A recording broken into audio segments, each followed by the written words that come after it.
Bom dia, senhora presidente, senhoras e senhores vereadores.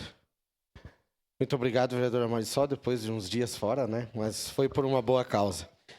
Agora a gente vem aqui para votar um projeto tão importante e até o presidente não vota, né? Mas aí conseguimos agora fazer parte, né, dessa história, de poder votar. E como o Gabriel Ston já me conhece muito bem o que eu peço e o que eu vou pedir, né? Já é sobre a bocha, né? Isso é já de praxe. Eu tenho certeza absoluta que ele é uma pessoa que está sempre à disposição. E eu quero, justamente para justificar esse meu voto aqui, que eu votarei com certeza favorável, secretário, agradecer o apoio que sempre me deu nesses anos todos.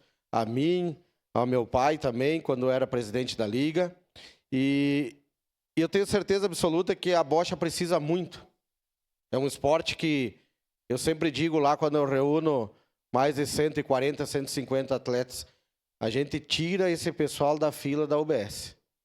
Tenho certeza absoluta que enquanto eles estão lá treinando de tarde, fazendo os seus jogos oficiais no final de semana, participando da programação da Festa da Uva, da Festa das Colheitas, dos jogos abertos que a gente tem todos os anos, a gente está incentivando esse pessoal a sair de dentro das suas casas, a participar, né, juntamente com os amigos, confraternizar e ter uma qualidade de vida melhor.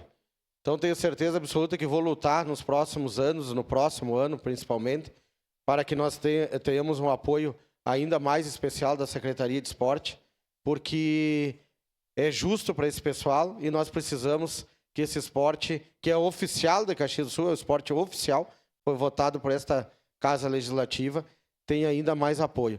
E eu tenho certeza absoluta que esse fundo vai ajudar muito e nós vamos sim entrar agora, se Deus quiser, com tudo para fazer projetos para esse nosso esporte também. Então, agradecer e dizer que pode contar comigo, porque o esporte com certeza tem tudo a ver com a saúde. Obrigado, vereador. Presidente.